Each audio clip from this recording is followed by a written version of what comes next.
Bénéteau Gran Turismo 50 world premiere here at the 2025 Paris Boat Show. Stay with us as we go discover it. Don't miss out.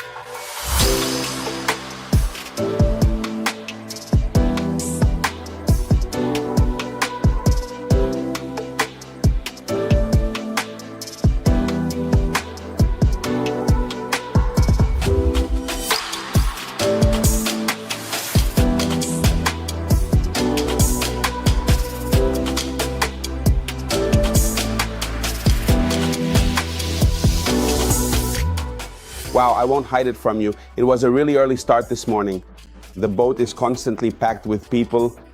I got here even before the others arrived. Not the staff, but the people from the exhibition itself. So it's really early, very early in the morning. It's peaceful now, but let's get straight to some technical details about the boat. We're looking at a length of just under 16 meters, about 4.5 meters wide, and two spectacular IPS 650 engines for this boat. Just before seeing it, a lot of people asked me, but what is different about this Gran Turismo compared to the Gran Turismo we've seen up until a few years ago, or even just a few months ago? It's a boat, a completely different concept of boat that, by the way, has no equal on the market. Or rather, there are no competitors with a layout or a type of space solution like this Gran Turismo. So if you really want a boat that will make everyone say, wow, what is that? How beautiful is that boat? This is it. I honestly didn't know where to start because usually they say, save the best for last.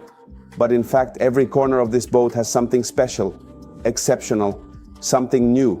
So let's start here, which is the cockpit, the sunbathing area, as you can see. The sofa is spacious so you can fully enjoy the sea rather than just the boat without feeling cramped.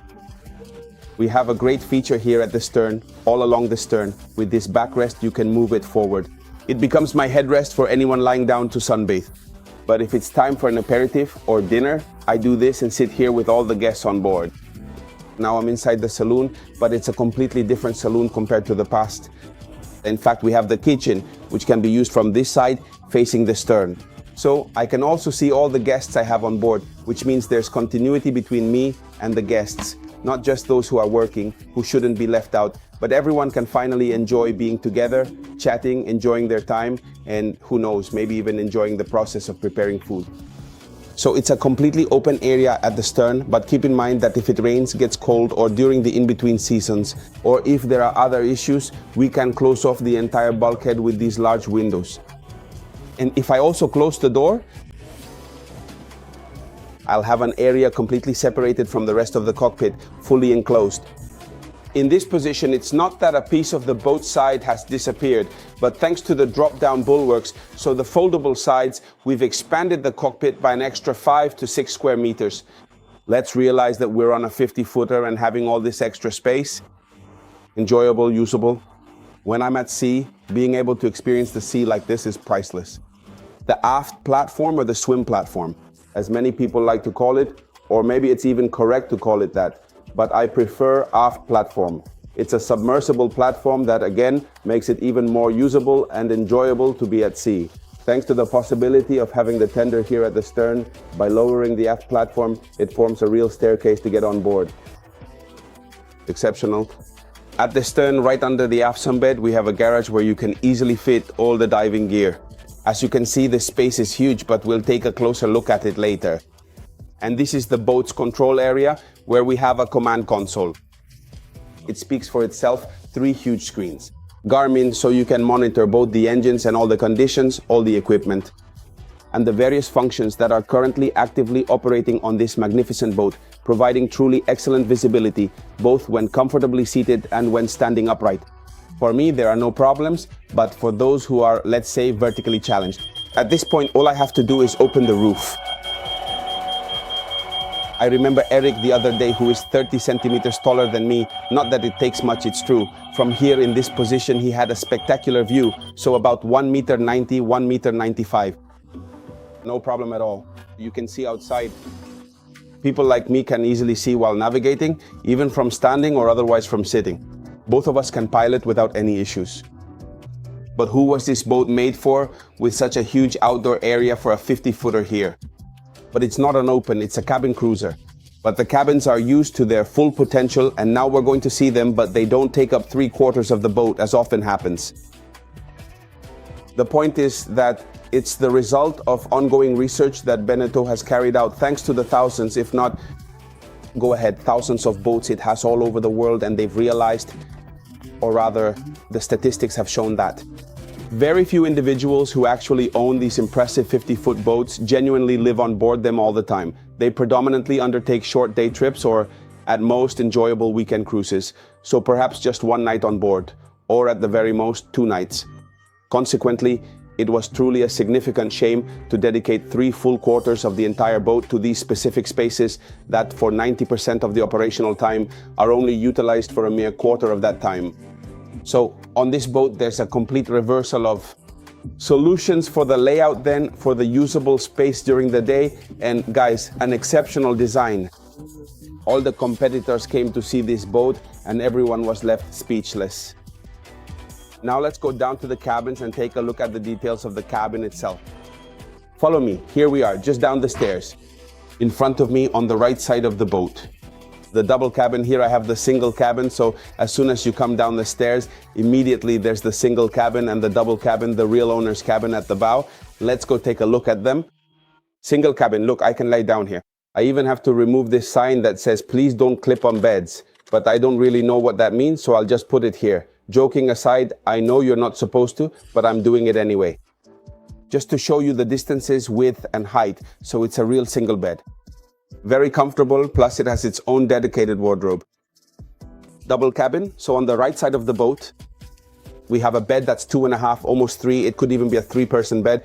The French style bed anyway, these are really comfortable and spacious beds, and with the central extension, I can choose to make it a single large bed or 2 separate beds. The spaces are wide and there's plenty of headroom everywhere. I can even sit on the bed without any issues. In fact, I'm quite comfortable here. Plus I have a window, a sea view right next to me. Bathroom for VIPs and guests. So we have 2 toilets on this boat, one dedicated to the owner in their cabin, which we'll see in a moment, and this one is for the rest of the crew. We also have a separate shower with plenty of space both in depth and in height. In fact, I obviously have no issues with headroom. We exceed it. It's 2.01 meters. If I remember correctly, we easily exceed that height. A very usable separate shower tray, and of course lots and lots of space. Let's remember we're on a boat, and it's a different concept from the classic one used so far, both by Bénéteau and by other brands. Owner's cabin bed. Double bed at the bow, head at the bow, bed rectangular. Or well, almost rectangular, anyway, very, very wide. And the corners are rounded so that the owner and co-owner, or co-owner and owner, depending on who the boat is registered to, can get in and out easily. There are cabinets on the sides. A lot of elegance in just a few details at the head of the bed. So when you get out of bed, there's a separate bathroom, a bathroom dedicated to the owner. Here too, do we have a separate shower and toilet? Come and see it.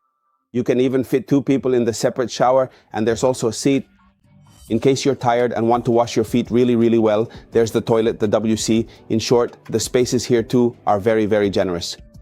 But one thing that sets it apart from all the boats we've seen so far is the elegance of the details, achieved with just a few elements. But since this is a boat meant to be enjoyed outside 90% of the time, let's go take a look at the bow as well. Follow me, here we are at the bow, what a sight.